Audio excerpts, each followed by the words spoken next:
एक मशहूर चित्रकार रहता था। मशहूर का मतलब प्रसिद्ध, मतलब वो फेमस था। तो एक शहर में एक मशहूर चित्रकार रहता था, तो बहुत सुंदर पेंटिंग बनाता। एक दिन उसने, बेटा बात नहीं करनी, आप बात करोगे तो मैं क्लास से बाहर निकालूंगी, इसलिए ध्यान से सुनना है और मैं प्रश्न भी पूछूंगी फिर बाद में। मैम इनकी गलती नहीं है, मैंने क्वेश्चन पूछा ये आंसर दे देते। हाँ तो मेरा परमिशन लेके पूछना है, ऐसे नहीं जब भी क्लास में पहले मैडम से परमिशन लेनी है। मैम मैं तो आपसे पूछ रही थी, उन्होंने आंसर दिया। आप डायरेक्ट पूछो, खड़े होके पूछो, ठीक है। तो कहानी सुनो। एक शहर में एक मशहूर चित्रकार रहता था। उसने एक बार पेंटिंग बनाई, बहुत सुंदर उसने पेंटिंग बनाई, और उस पेंटिंग को शहर के बीचों बीच उसको टांग दिया। उस पेंटिंग को जहाँ पे शहर का जो बीचों बीच सेंटर था, उस पेंटिंग को उसने वहां पे लगा दिया, और उस पेंटिंग के नीचे लिखा कि कितनी सुंदर पेंटिंग बनाई, और सबसे नीचे लिखा उसने कि इस पेंटिंग में जिस किसी को जहाँ भी कोई कमी लगे, इस पेंटिंग में जहाँ भी कोई कमी लगे वो वहां पे निशान लगा दो, जिस कहीं को भी, मतलब किसी को भी, और जहाँ जहाँ लगे वो वहां पे निशान लगा देना। उसने पेंटिंग लगा दी, ठीक है। उसके बाद जो है वो फिर शाम को गया, वो अपनी पेंटिंग को देखने गया कि पेंटिंग का क्या हाल है। तो शाम को जब वो पेंटिंग को देखने गया शाम को, तो उसने देखा, और देखते ही वो बहुत ही आश्चर्यचकित हो गया, वो स्तब्ध रह गया, क्योंकि जैसे उसने पेंटिंग देखी, सारी पेंटिंग जो है निशान से भरी हुई थी। हजारों निशान थे उस पेंटिंग में, इतनी सुंदर पेंटिंग थी, उसके बावजूद भी सारी पेंटिंग जो है निशान से भरी हुई थी। वो देख के आश्चर्यचकित हो गया, और वो उदास हो गया और रोने लग गया। वो जैसे उदास बैठा था, रो रहा था, उसका एक दोस्त आया। उस दोस्त ने पूछा कि क्या है, क्यों रो रहा है, क्यों उदास है। तो उसने अपने मन की बात जो है अपने दोस्त को बताई।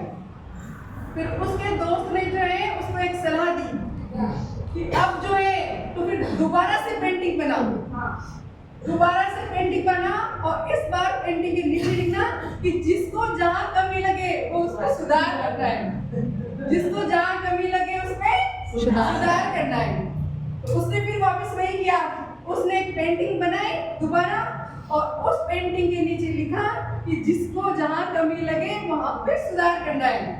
अब वापस वही पेंटिंग जो है वो शहर के बीचों बीच टांग दी, उसने टांग दी, दिन भर हो गया। फिर जैसे वो शाम को गया, उसने देखा पेंटिंग को, पेंटिंग पे एक भी निशान नहीं था, कभी फिर वो पेंटिंग पे एक भी निशान नहीं था। फिर उसको बात समझ में आ गई कि संसार की, उसको विधि समझ में आ गई कि इस संसार के लोग कैसे होते हैं, कि दूसरों की मतलब कमी निकालना बहुत आसान होता है, लेकिन इसमें सुधार, ये बात बिल्कुल सही कह रहे हो आप। हाँ, दूसरों में कमी निकालना बहुत आसान होता है, दूसरों की कमी बताने में लगे रहते हैं। लेकिन मतलब उस कमी को दूर करना,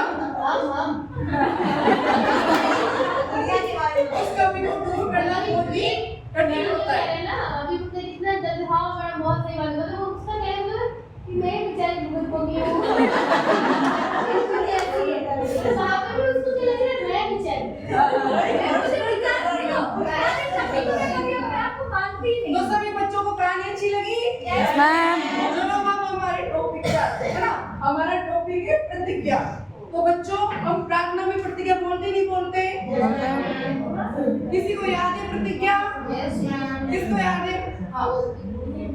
हाँ खड़े हो। प्रतिज्ञा, हाँ बताओ प्रतिज्ञा की स्थिति क्या होती है? ये या फिर ये।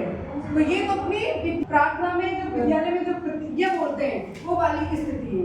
आज जो है हम सीखेंगे स्काउट गाइड की प्रतिज्ञा, कि स्काउट गाइड की प्रतिज्ञा कैसे होती है, और इसका जो होता है ना इसकी स्थिति क्या होती है, किस तरह से करते हैं। तो स्काउट गाइड में जो